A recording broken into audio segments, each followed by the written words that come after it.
tal? Buenas noches. Comienza un nuevo programa de Cuestiones y Contrapuntos. Hoy es un programa distinto porque no va en vivo, ya que es 25 de mayo, el Día de la Patria, feriado nacional, así que este programa está grabado desde el día de ayer. Hola, ¿cómo te va, Jorge? ¿Cómo estás? Muy bien. Bueno, los primeros datos que arrojaron el censo es que somos más de 47.300.000 habitantes en la República Argentina. Y de los cuales el 53% son mujeres y el 47% hombres. Es la diferencia más grande que hay en la región. O sea que Argentina es feminista al final. Mirá, ¿viste? Tanto que hablamos del feminismo, de las mujeres, de cómo se vio reflejado en el censo también en los números, en que hay muchas más mujeres que hombres en nuestra patria.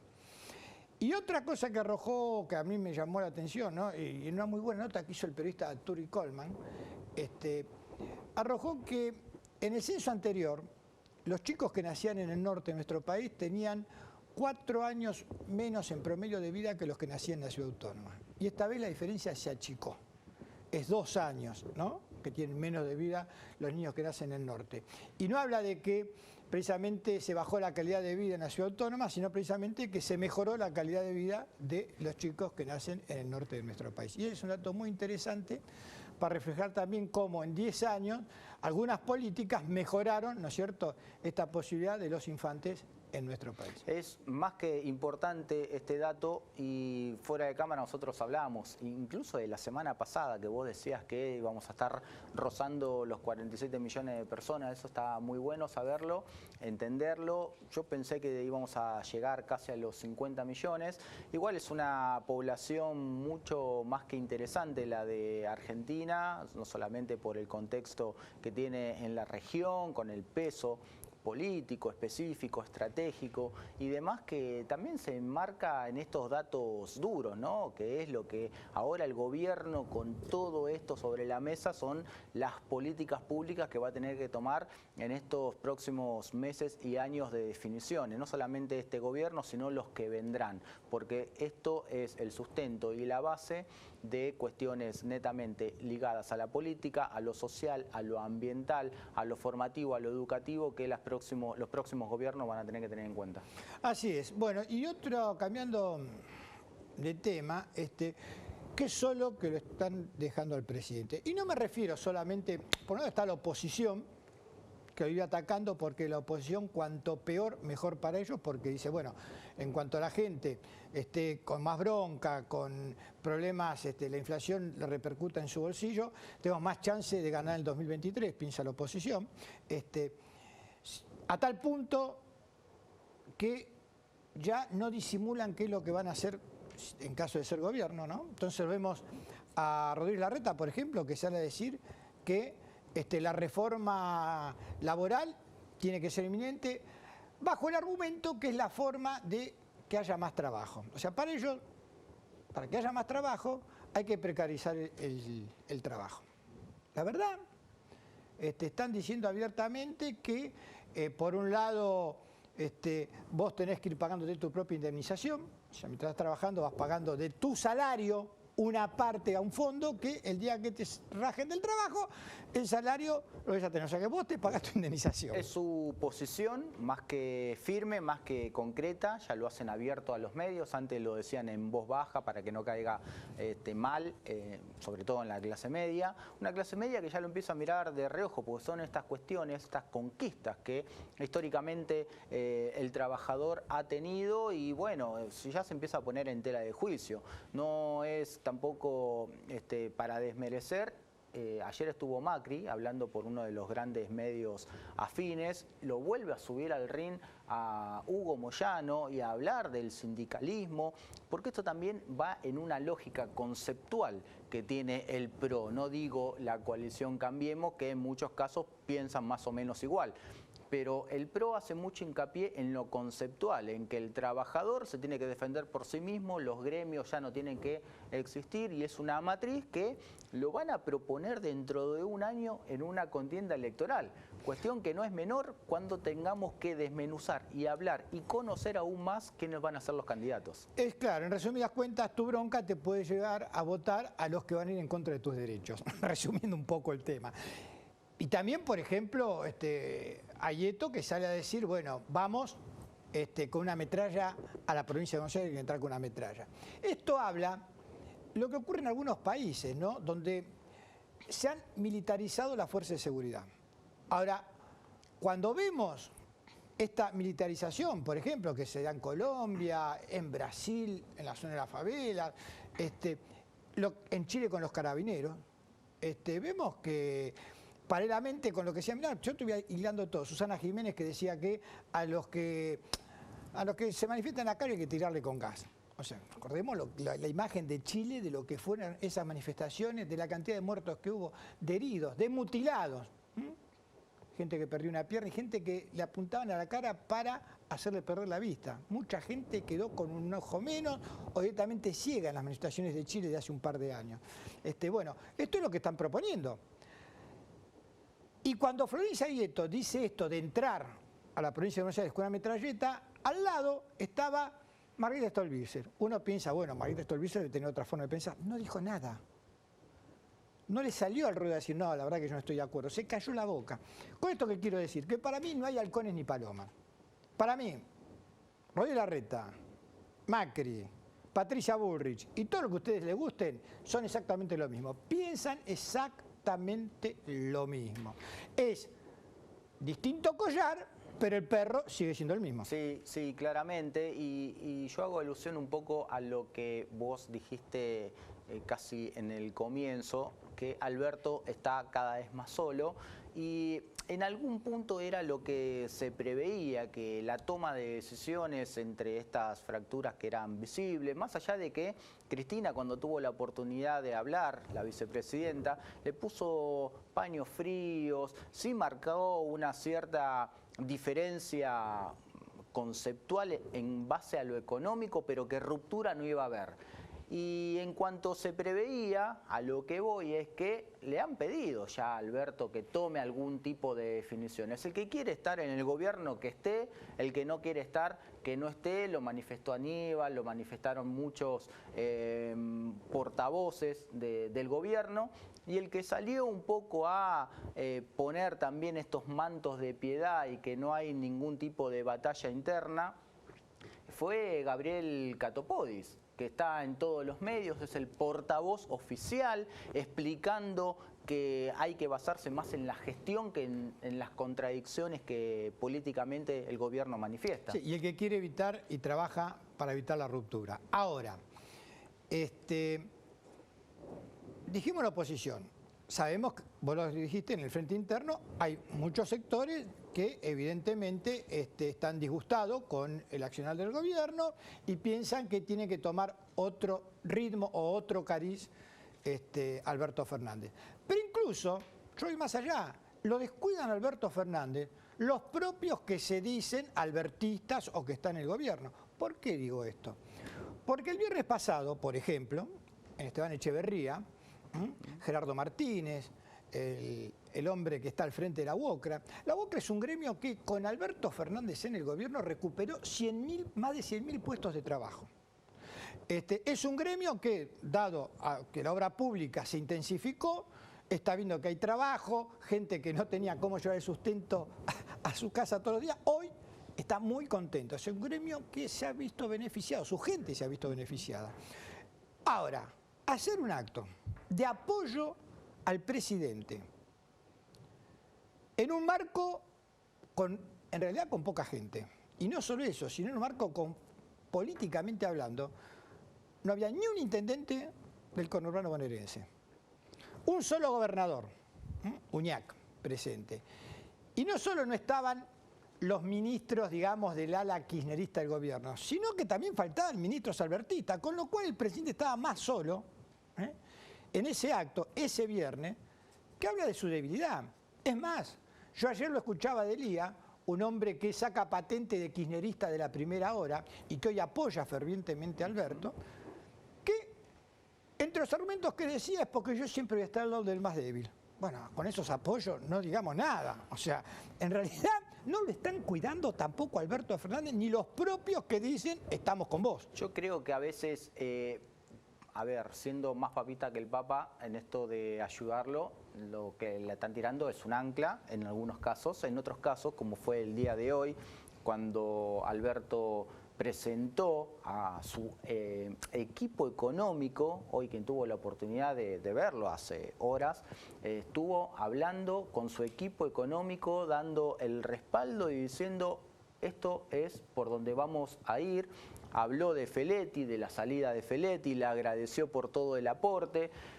Un Feletti que también se preveía que estas contradicciones que había en la cartera económica no lo dejaban un poco maniatado, tomaba la decisión que tomó o se bancaba estas discusiones internas. Sabiendo que Precios Cuidado no ha funcionado, los controles de precios no ha funcionado, cosas que directamente dependían de Feletti, entonces bueno, es un barajar y dar de nuevo, pero ese barajar y dar de nuevo es con actores que crean verdaderamente en este proyecto económico que encabeza Alberto. Ahora el tema de discusión ¿es viable? ¿Es lo más viable para Argentina? ¿Está atado al fondo? ¿Tenemos manera de pensar un poquito más en nosotros y no tanto en el FMI? Evidentemente Guzmán tiene todo el poder en el área económica, ¿no es cierto? En realidad el combate a la inflación se da de la economía, no lo puede hacer un secretario de Estado tratando de cuidar los precios, porque la inflación no depende del tema inflacionario, sino del ministro de Economía. Evidentemente, como vos decís, Alberto le ha dado todo el poder a Guzmán en esa área, ¿no? En esa área sería, parafraseando un viejo dicho de la década del 70, ¿no? Alberto al gobierno, Guzmán al poder. Ahora, ese poder va a tener que dar rápida, pero, o sea, va a tener que tener una consistencia y ver rápidamente los logros en el corto plazo. Y cuando digo el corto plazo, digo de acá a 4 o 5 meses a más tardar. Si en 4 o 5 meses, el resto que queda del año, no se ve una mejora en cuanto a bajar la inflación, en cuanto a que el salario rinda más de lo que está rindiendo ahora, no sé cuánta espalda tiene Alberto, porque en realidad está bien los que dicen los que no están con el gobierno que se vayan. Ahora, si son más los que se van que los que se quedan, la verdad que tenés poco poder político para llevar a cabo, digamos, los cambios que hay que hacer. Vos fíjate que todavía están discutiendo el tema de la retención, sí, retención no, cuando en otros países, la India, por ejemplo, directamente dijo, señores, lo primero está el trigo para nuestra gente, entonces no se exporta más trigo. En este momento, a nivel mundial, de los países productores de alimentos, hay 38 que ya dijeron que tienen que gravar en retenciones a lo que tiene que suministrar, por lo menos internamente, como para después salir y discutir. Eso por un lado. Después está esta cuestión que, a ver, Alberto en esta toma de decisiones se juega absolutamente todo. En una semana arranca junio. Se proyecta que en 2 o 3 meses la inflación tiene que estar alrededor del 3%. Es un logro inmediato. No se llega a lograr esa máxima o esa especulación que quieren y vamos a terminar. Es un barajar y dar de nuevo, ¿no? Es complicado. Bueno, nos vamos a un corte y de regreso estaremos con nuestro primer invitado de hoy. Él es Mariano Vázquez, analista internacional, y vamos a estar hablando de las elecciones en Colombia el domingo y de la guerra de Ucrania y la hambruna que se pronostica en el mundo.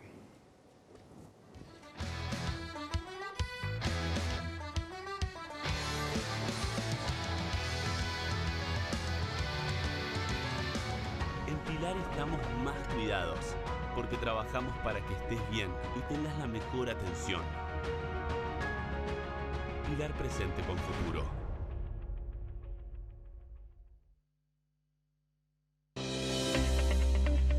Recuperación de espacios públicos. Más obras para nuestros vecinos. Gobierno del Pueblo de Merlo. Intendencia Menéndez.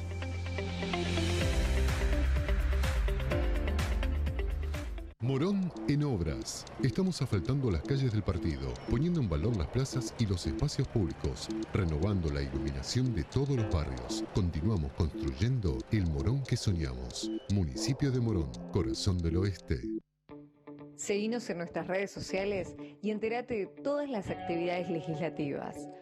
Honorable Cámara de Diputados de la Provincia de Buenos Aires. La Defensoría trabaja para vos. Llámanos al 0800 222 5262. Defensoría de la Provincia de Buenos Aires. Te presentamos Doctor Osdepim, un servicio de nuestra obra social por el cual podés comunicarte con un médico a través de videollamadas las 24 horas del día, los 7 días a la semana. Baja la aplicación y sumate a la telemedicina a través de tu consulta médica online sin salir de tu casa. Osdepim, te estamos cuidando.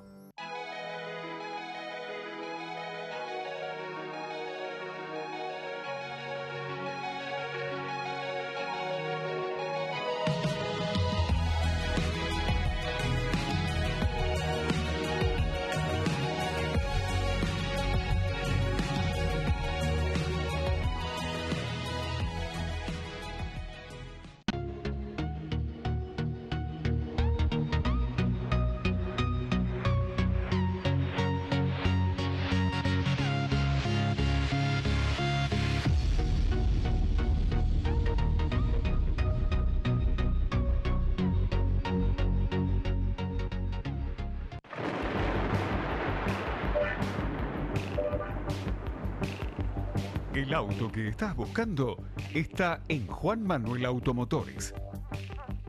En su única dirección, Colectora General Paz 325, Devoto, lado provincia. Vení, tu nueva unidad te está esperando.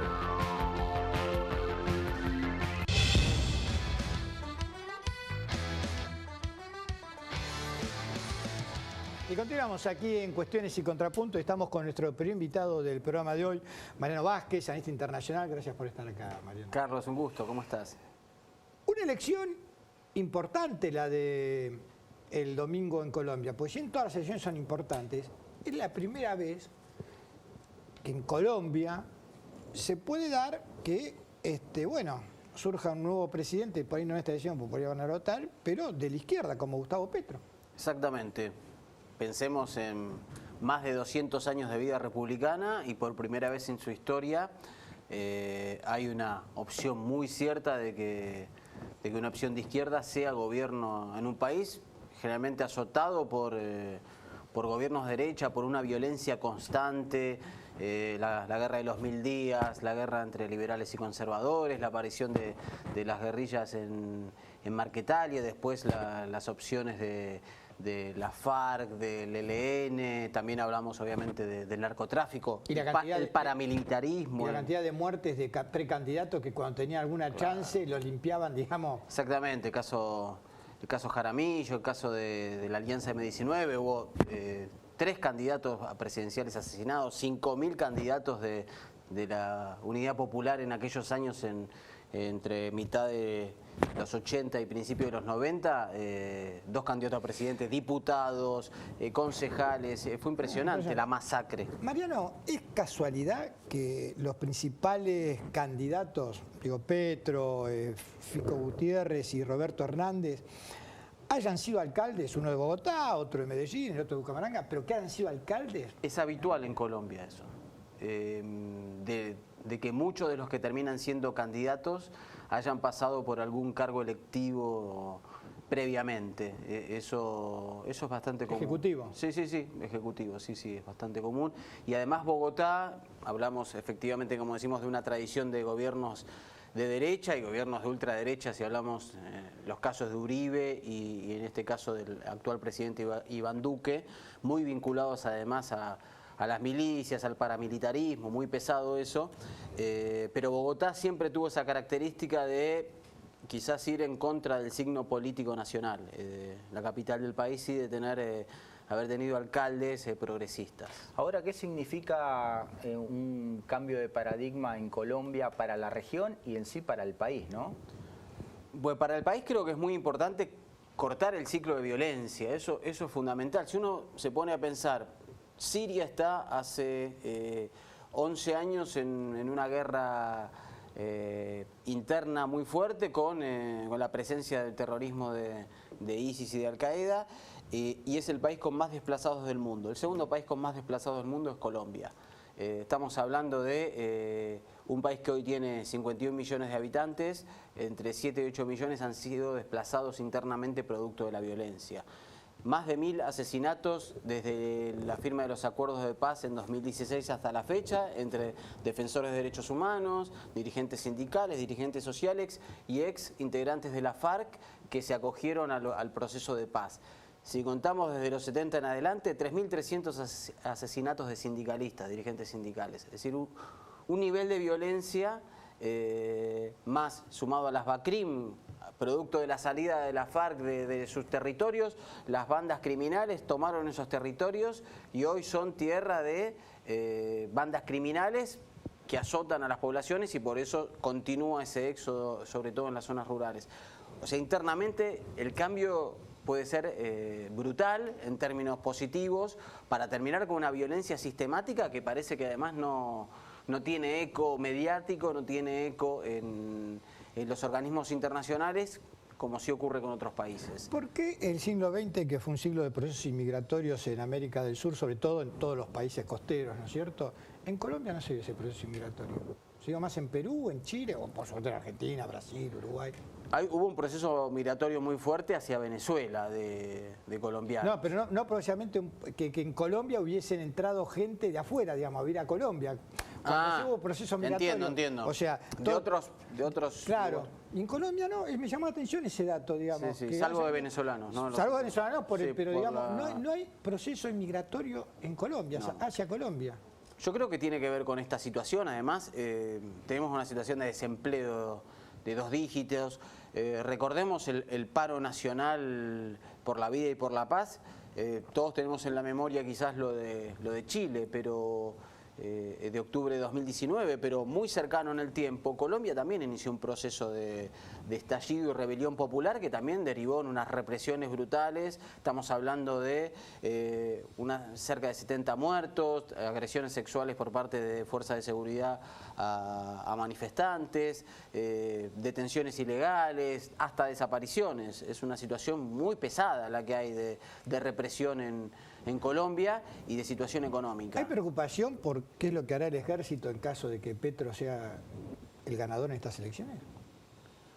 Yo creo que el ejército no tiene una historia de moverse fuera, digamos, de la legalidad o en las características de los golpes. Porque siempre ganó la derecha en Colombia. Exactamente. Entonces, el ejército acaba de admitir, esto ocurrió la semana pasada, de su responsabilidad en los mal llamados falsos positivos. Esto es, pibitos de las zonas rurales tomados por... estos son bandas criminales, no se le puede decir ni siquiera que son militares, hacerlos pasar por guerrilleros y asesinarlos. Estamos hablando de un número que no baja de los 5.000. Hasta ahí se creó una asociación de madres, como nuestras madres de Plaza de Mayo, buscando justicia por esta situación, y han admitido que lo hacían por ascensos, por dinero, por incrementar sus cuentas bancarias, una situación de violencia muy pesada, muy pesada. Y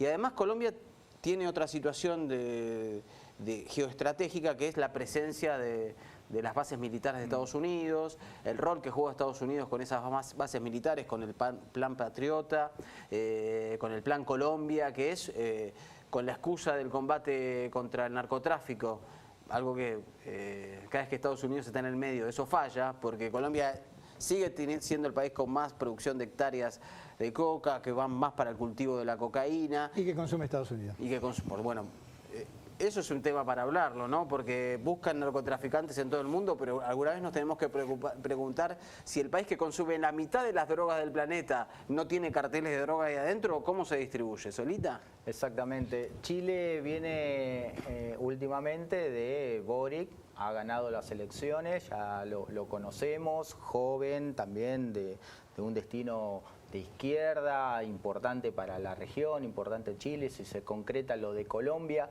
¿cómo ves, a vos que te encanta analizar regionalmente y en los cuadros internacionales, si se produce esta victoria que se avecina en Colombia, cómo crees vos que se reorganiza la región?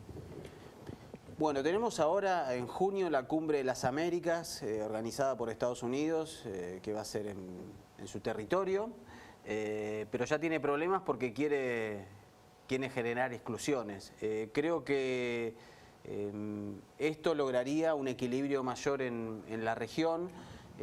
Creo que también, a diferencia de... Se habla mucho de la restauración de un ciclo progresista al estilo de los que encabezaron Lula, Evo, Kirchner, Chávez. Yo creo que estamos ante un ciclo progresista de otras características, mucho más light, por llamarlo de alguna manera, con liderazgos diferentes, y a su vez vamos a entrar en periodos políticos más cortos y más convulsionados, es decir, no vamos a entrar en periodos donde presidentes que se reeligen, y eso me parece que va a generar constantemente tensiones. Lo que sí creo que hay que aprovechar los ciclos políticos, también la posibilidad de Lula en Brasil el 2 de octubre, pondría a Sudamérica en un lugar muy, muy interesante, porque estaríamos hablando que solo Paraguay, Ecuador y Uruguay estarían en un ciclo de derecha frente a los otros países. Pero, ¿por qué digo aprovechar? Está Perú, Argentina, Bolivia y Chile con 4 países con signos progresistas, más allá de sus particularidades.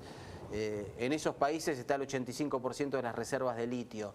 Sería interesante que en momentos además donde la situación económica, social de la población es complicada, que se aproveche para crear mecanismos de integración, empresas, en este caso, que excedan a los países, y unas empresas que incorporen a los 4 países, para que ese oro blanco tan apetecible en el mundo tenga un valor agregado, y eso también genere cuestiones de desarrollo en América Latina. Eso también tiene que ir en avance también, las cuestiones de integración latinoamericana, porque la situación, sobre todo producto de la guerra entre Ucrania y Rusia, ha hecho que una espiral inflacionaria fuerte, la posible crisis alimenticia. Entonces se necesitan más que nunca mecanismos de integración multilateral por fuera de los mecanismos de integración tradicionales o de los grandes países. Para terminar con el tema de Colombia, todo indica que Petro va a ganar en primera vuelta. No sé, Carlos, porque no está lejos, pero tiene una primera vuelta tradicional, por eso, que es 50 más 1. Por eso, no, que va a ganar en primera vuelta, no que en primera vuelta sea presidente. Perdón. Que en la primera vuelta se va a imponer por lo menos con el 40% de los votos, un poco más. Fácil, sí. Fácil. El tema es la pelea por el segundo lugar, que llevaría al balotaje, que está entre Fico Gutiérrez y Rodolfo Hernández. Yo quiero que me hagas una semblanza muy pequeña, porque me llamó la atención que Rodolfo Hernández, por ejemplo, es un hombre de 77 años, pero que ingresó a la política a los 66 años. Sí. Eso por un lado. Y la otra que me llamó la atención es la candidata a vicepresidente de Gustavo Petro, Francia Márquez, ¿no? Una afrodescendiente, madre soltera de 16 años, una mujer que la verdad que es muy interesante su vida, pero quiero que vos me hagas una semblanza de estos 2 candidatos que a mí me llamaron la atención. Sí, lo que ha pasado también en Colombia es que producto de la implosión de los partidos tradicionales, liberal y conservador, ha ocurrido esto de que han aparecido muchos personajes nuevos.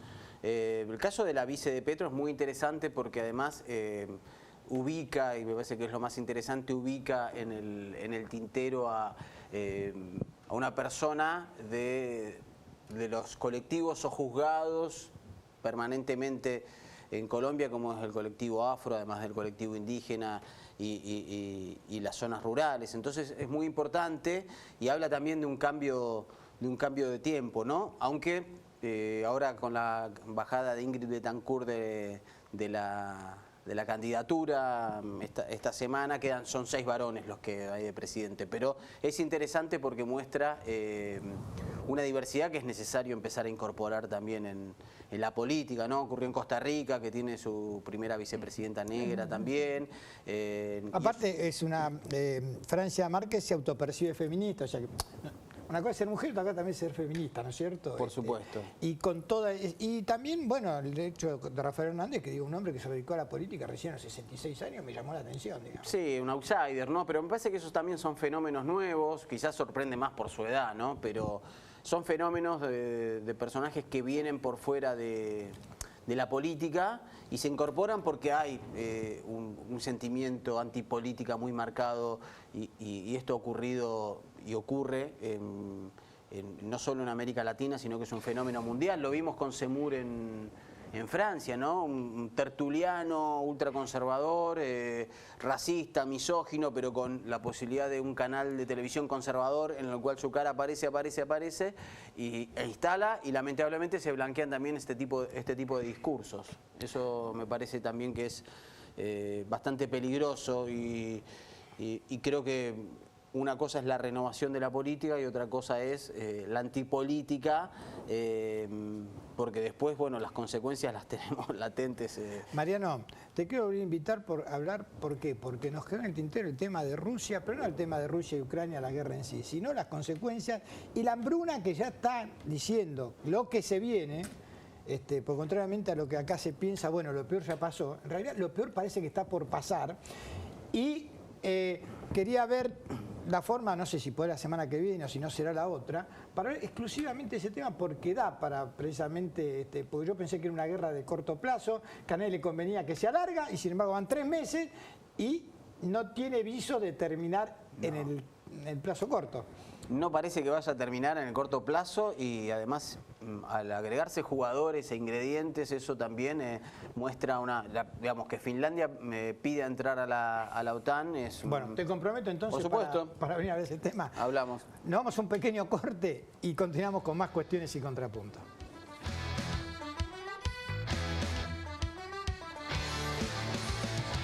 En Pilar estamos más cuidados, porque trabajamos para que estés bien y tengas la mejor atención. Pilar Presente con Futuro.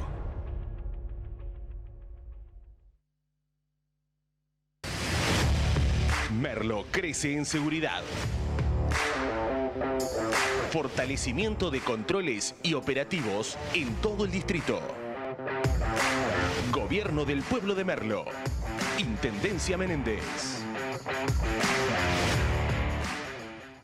Morón en obras. Estamos asfaltando las calles del partido, poniendo en valor las plazas y los espacios públicos, renovando la iluminación de todos los barrios. Continuamos construyendo el Morón que soñamos. Municipio de Morón, corazón del oeste.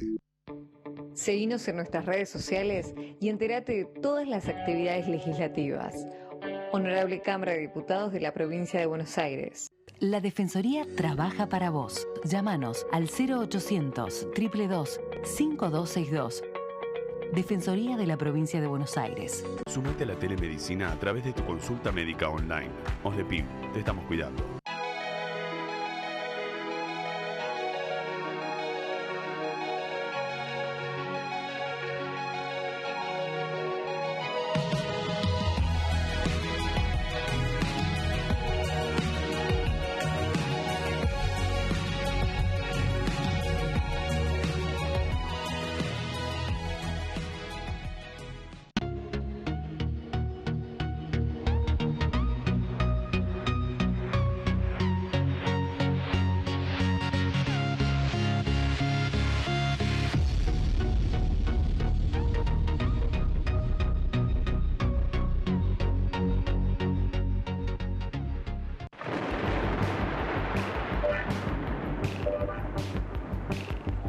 El auto que estás buscando está en Juan Manuel Automotores. En su única dirección, Colectora General Paz 325, Devoto, lado provincia. Vení, tu nueva unidad te está esperando.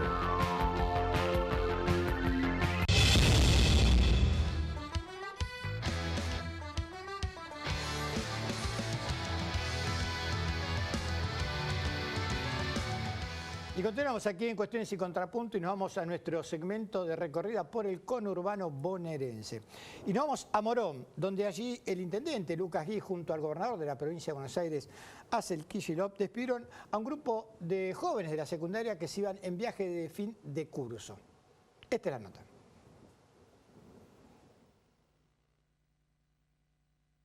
Ver a los chicos, a las chicas, a sus familias, saliendo hoy, 200 aproximadamente, saliendo hoy de viaje egresado en este programa que lanzó nuestro Ministerio de Producción, que es el de viaje de egresado, viaje de fin de estudio, para ya inscritos 40.000 chicos y chicas de toda la provincia. Están todos y todas alcanzadas por esta medida y vemos, yo tuve la suerte de verlo, que son muchos chicos y chicas también de escuelas privadas que dijeron presente y que están disfrutando de esta política pública que se vive con tanta alegría en Morón en particular y en toda la provincia.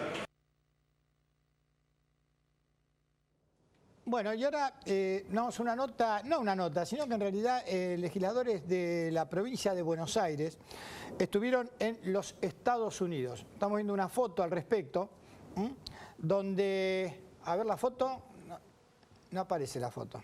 Bueno, no sé qué pasó con la foto. Ahí está. Bueno, decía que el presidente del Grupo Provincia, Gustavo Menéndez, asistió como coordinador de una importante delegación del periodismo bonaerense a Estados Unidos, donde se reunió con el actual secretario de la Organización de los Estados Americanos, Luis Almagro. El motivo de la reunión fue extender el trabajo que inició hace algún tiempo Gustavo Menéndez al resto de la provincia de Buenos Aires. La idea es capacitar a los funcionarios en buenas prácticas de gobernanza local, inclusión digital y ciberseguridad. También estuvieron reunidos con miembros del Congreso de los Estados Unidos en las comisiones vinculadas a temáticas de nuestro país y de dialogar con los legisladores más destacados de los partidos demócratas y republicanos. La comitiva, además, se reunió con representantes argentinos en el Banco Mundial y el Banco Interamericano de Desarrollo, donde se repasaron todos los programas y el desarrollo de obras financiadas por dicha entidad en cada una de las regiones donde se desarrollan obras de los municipios y que tanto benefician a sus vecinos. Finalmente, también por otra parte, se reunieron con el embajador argentino en los Estados Unidos, vemos en la foto precisamente a Jorge Argüello, y tuvieron otras reuniones, pero estas fueron mucho más reservadas.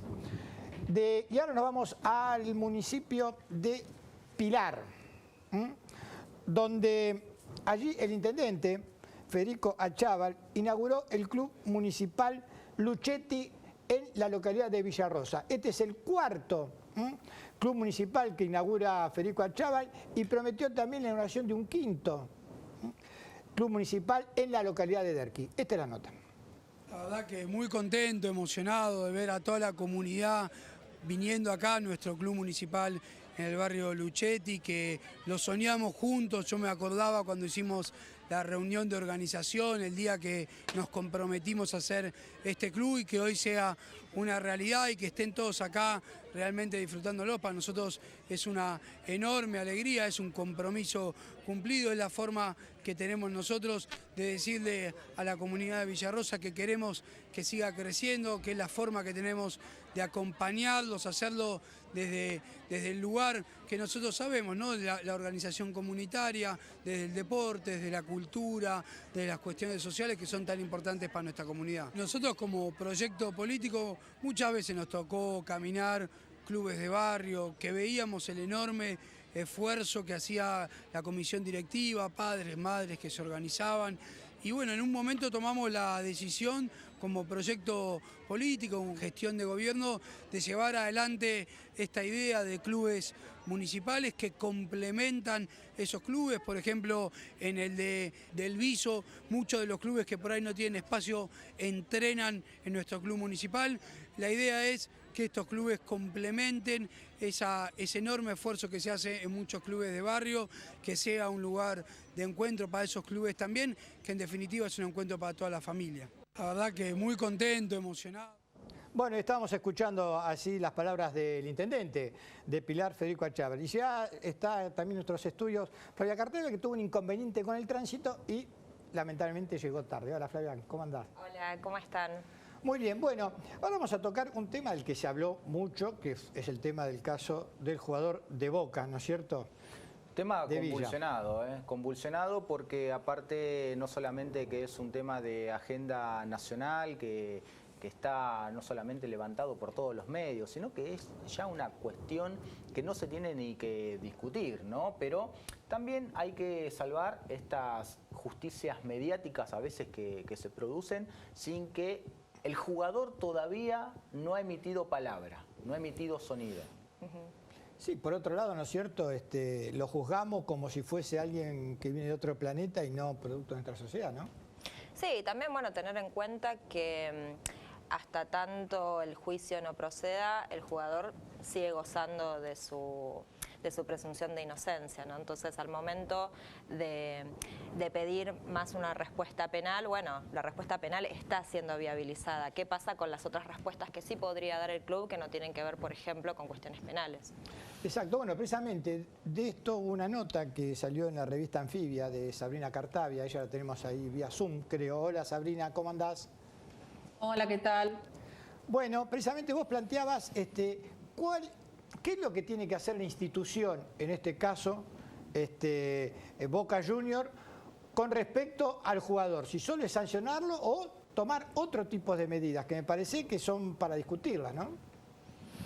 Bueno, lo que vemos es que en este tipo de casos, que no es la primera vez que esto sucede en el fútbol, hay que recordar desde 2015, desde el primer Ni Una Menos, se han contabilizado 28 casos de jugadores de fútbol que estuvieron implicados en casos de violencia por razones de género, con algunas implicaciones penales en muchos de esos casos. Lo que vemos es que las instituciones en algún punto entienden o se han llevado adelante y se han materializado protocolos para intervención cuyo principal objeto es investigar y sancionar. Ahora bien, acá empiezan a ocurrir cuestiones de índole de la posibilidad que tiene un club de investigar y sancionar, cuando sabemos que, por ejemplo, la justicia se demora por lo menos, y en el mejor de los casos, quizás 2 años en poder llegar a un juicio y emitir una sanción. Entonces también ahí me parece que en todo este tiempo las instituciones o las instituciones que llevaron adelante este tipo de protocolos se arrogaron funciones que son más propias del Estado en relación con la investigación y la sanción de casos penales, que son obligaciones claras del Estado, y como bien decía Flavia anteriormente, digamos, en este caso la justicia está actuando. O sea, de hecho está actuando con mucha celeridad, porque desde el momento de la denuncia hasta hoy han pasado unas pocas semanas y ya tenemos una imputación y tenemos ya, digamos, una investigación que está produciendo prueba. Sabrina, ¿cómo tomás vos que el comunicado, que no fue oficial del club, sino a través de su primera vicepresidenta mujer que tiene la institución, Adriana Bravo, en sus redes sociales, puso un comunicado diciendo que el club se pone a disposición de la justicia para brindarle información y esclarecer este avance en la causa? ¿Cómo lo tomás vos a este comunicado? ¿Escueto, sólido, ayuda? ¿Cómo? Bueno, más allá de mi apreciación personal sobre el comunicado, yo creo que nos tenemos que centrar en las cuestiones institucionales y qué tipo de herramientas puede tener una institución como es un club de fútbol, cuya justamente su objetivo es deportivo y social, no es un objetivo del tipo de castigar y sancionar como tiene la justicia civil para abordar este tipo de situaciones. Entonces, cuando en el lapso de todos estos años que se ha trabajado en la materia, los clubes, que son instituciones con otro tipo de finalidad, se han arrogado funciones del tipo sancionatorias, como serían, los protocolos pasaron a ser de alguna manera como mini códigos penales, por decirlo de alguna manera, que se ejecutan dentro del Estado, que es el club de fútbol, se dejaron de lado otras posibilidades de acción que no tienen que ver con este tipo de marco, que no tienen que ver con una función de señalamiento, sino que podrían llegar a tener una función desde el punto de vista de la transformación. Entonces yo creo que lo que le está pasando a Boca, de alguna manera, es la cosecha de aquello que no se hizo anteriormente, porque también tenemos que recordar que particularmente en el caso Villa hubo una denuncia previa. Entonces, si se hubiera empezado a trabajar desde la primera denuncia en otro tipo de dispositivo, un dispositivo, digamos, centrado en trabajar con el jugador y también con el grupo, digamos, que con el cual, digamos, está el jugador, y un trabajo que justamente esté centrado en la posibilidad de la reflexión, o sea, que no esté centrado en el señalamiento ni en las repercusiones de tipo penal, sino en la posibilidad de indagar más allá y trabajar sobre la masculinidad, ¿sí? Sobre las masculinidades exacerbadas, que son las que tienen este tipo de problemas. ¿Qué tipos de trabajos tendría o podría adoptar el club en materia de reflexión, por ejemplo? Bueno, existen experiencias de trabajo con masculinidades, tenemos experiencias a nivel estatal, tenemos experiencias, por ejemplo, en el Estado de la provincia de Buenos Aires, que tiene dispositivos que trabajan con los varones que han sido, digamos, que han llevado adelante actos de violencia por razones de género. Entonces, estos dispositivos en lo primero que se basan es en la asunción de la responsabilidad. El tipo de procedimiento penal en el procedimiento penal es difícil que esto suceda porque justamente vos en el procedimiento penal, digamos, las personas se abroquelan para evitar una condena. Entonces, ir a otro tipo de espacios donde, digamos, justamente no sea el objetivo juzgar ni sancionar, sino que el objetivo sea el paso a la reflexión, permite otras vías de acción. Entonces, estos dispositivos trabajan con los varones y el primer paso es la asunción de la responsabilidad. Son equipos interdisciplinarios, digamos, donde hay personas que son especializadas en dar apertura a este tipo de diálogo. Entonces, acá lo que se tendría que buscar es otro tipo de dispositivo, un dispositivo que apoye la transformación de esa persona para que justamente determinadas situaciones de violencia por razones de género no se profundicen, llegando cada vez a delitos más graves. Que esto es lo que yo creo que tenemos en el caso de Villa. O sea, empezó con un tipo de imputación el año pasado, que hoy va a llegar a juicio oral por un delito, digamos, grave, pero no tan grave como este por el cual se está siendo imputado, y durante todo este tiempo también se perdió la posibilidad de trabajar con él y con el grupo. Además, digamos, por otra parte, están los gestos, digamos, de apoyo, que en muchos casos parecieran ser más un apañe, ¿no? Y la verdad es que yo creo que en este caso, digamos, acompañar y apoyar a una persona que ha realizado actos de violencia por razones de género no es ni minimizar, digamos, ni negar la existencia de estos hechos, sino que verdaderamente dar un apoyo es tomar responsabilidad y empezar a hacer algo para generar el cambio. Sabrina, ahora al club, digamos, no le conviene tener jugadores que pasen por estas situaciones, ¿no? Bueno, yo creo que además de las razones legales y éticas y de la responsabilidad social que debe tener un club para, digamos, luchar contra la violencia por razones de género, también existen fuertes razones de negocios que el club debería tener en cuenta. Si es que no lo hace, digamos, por las buenas razones, también hay razones económicas para llevar adelante esto. Y la verdad es que un jugador que transita por este tipo de episodios, que transita por la justicia penal y que tiene, digamos, la amenaza en este momento, digamos, muy certera de una privación de la libertad, es un activo que el club pierde, ¿no? Y que el club, de la misma manera en que se preocupa porque los jugadores tengan un buen rendimiento deportivo, que tengan una dieta equilibrada y que vayan a los entrenamientos, también debería preocuparse porque estas situaciones sean prevenidas, poniendo un marco muy claro de actuación institucional donde no se apañe al jugador, ni tampoco se lo señale ni se lo quiera castigar, sino que se trabaje con él para que estas situaciones sean reconocidas, haya una toma de responsabilidad, una reflexión sobre esto y se pueda dar paso al cambio.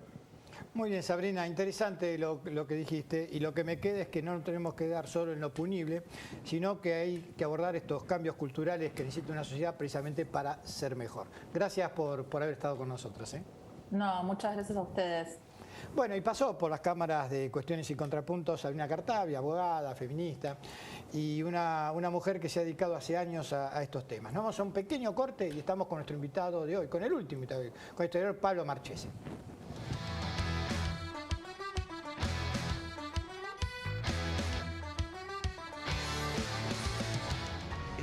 Estamos más cuidados, porque trabajamos para que estés bien y tengas la mejor atención. Pilar Presente con Futuro.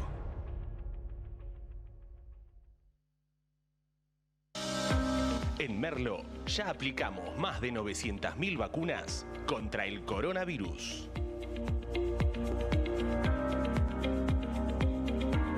Gobierno del Pueblo de Merlo. Intendencia Menéndez. Morón en obras. Estamos asfaltando las calles del partido, poniendo en valor las plazas y los espacios públicos, renovando la iluminación de todos los barrios. Continuamos construyendo el Morón que soñamos. Municipio de Morón, corazón del oeste. Seguinos en nuestras redes sociales y entérate de todas las actividades legislativas. Honorable Cámara de Diputados de la Provincia de Buenos Aires. La Defensoría trabaja para vos. Llámanos al 0800 222 5262. Defensoría de la Provincia de Buenos Aires. Sumate a la telemedicina a través de tu consulta médica online. OSDEPIM, te estamos cuidando.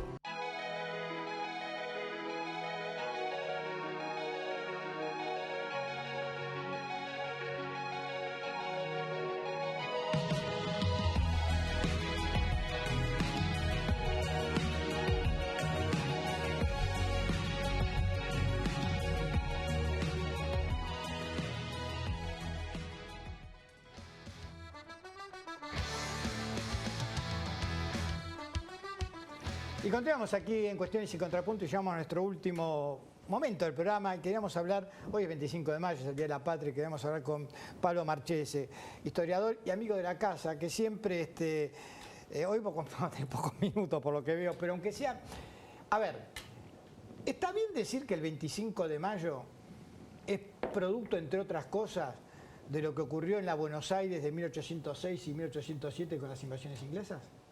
Buenas noches, Carlos, y al panel. Sí, absolutamente.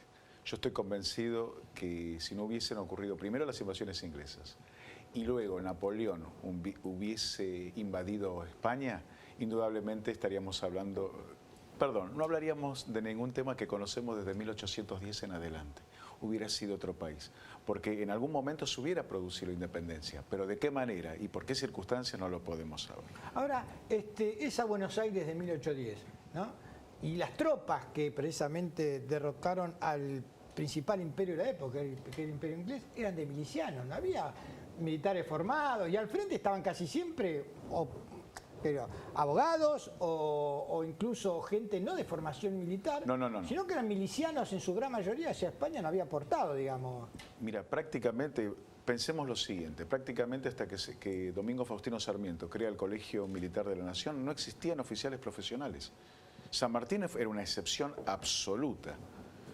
Bartolomé Mitre, Belgrano, por ejemplo, por citar dos casos muy conocidos, se formaron a través de libros franceses. O sea, ¿qué moral que tendría ese pueblo que había derrotado al ejército inglés? Indudablemente. Y aparte tenés que pensar que era un ejército, como lo fue siempre, profesional.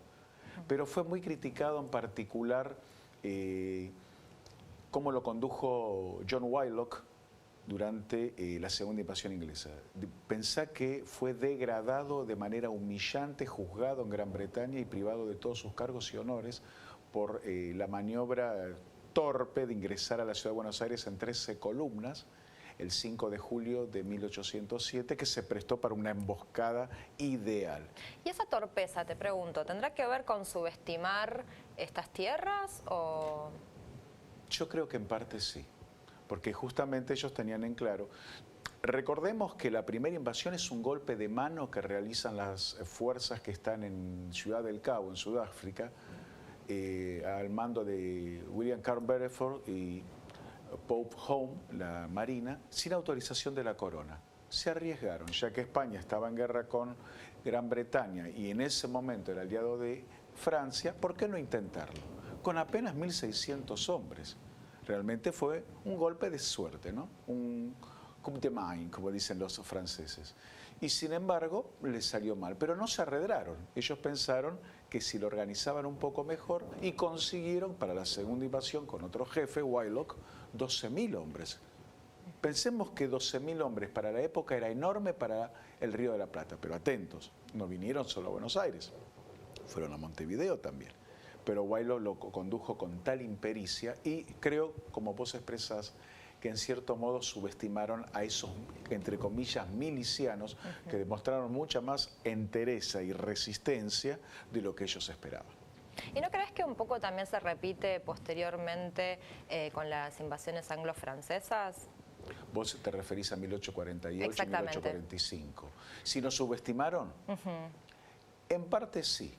Porque no te olvides que en esa época vos estás hablando de las dos marinas más importantes del mundo y juntas pensaban que eran imbatibles. Y se puede producir nuevamente una subestimación hacia nosotros. No esperaron no solo la resistencia, que pensaban que iba a ser mínima, sino la picardía criolla y, en definitiva, con una orden que dio desde Buenos Aires, Rosas, despertando el nacionalismo, porque vos fíjate, Corrientes en esa época estaba enfrentado por el libre cambio, el libre comercio con Buenos Aires, por la cuestión de la aduana. Y, sin embargo, no podía aceptar de cualquier manera comprar productos anglo-franceses a la fuerza, que querían vendernos sí o sí, o comprás o compras. Ahora, Pablo, ¿por qué precisamente la revolución que se origina en Buenos Aires triunfa, como triunfan otras revoluciones en el resto de América, pero las otras revoluciones en un momento perdieron también? La revolución de Chile... el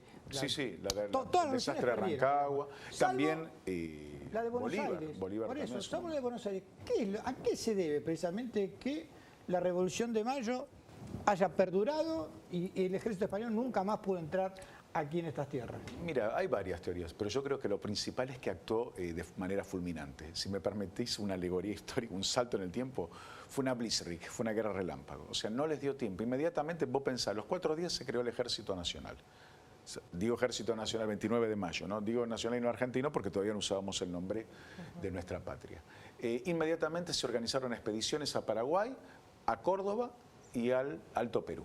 Había que inmediatamente, ante cualquier tentativa, sofocarlo. No le dieron ni tiempo. Castelli, que era mano derecha de Mariano Moreno, inclusive desbordan las órdenes a Saavedra, que no estaba dispuesto a aplicar medidas jacobinas, es decir, ejecutar a todos los que pensaran diferente, y se lleva adelante una política, entre comillas, de terror. Esto hizo que la Intendencia de Córdoba del Tucumán pasase inmediatamente al bando patriota. En el norte, si bien siempre hubo altibajos, la victoria en Suipachi, luego el desastre de Huaki, ahí no aprendimos de la historia militar. Los españoles eran muy proclives a los ataques sorpresa. A San Martín le pasó en Cancha Rayada también, pero preveía la maniobra. No fue un triunfo completo el de los españoles, pero actuamos muy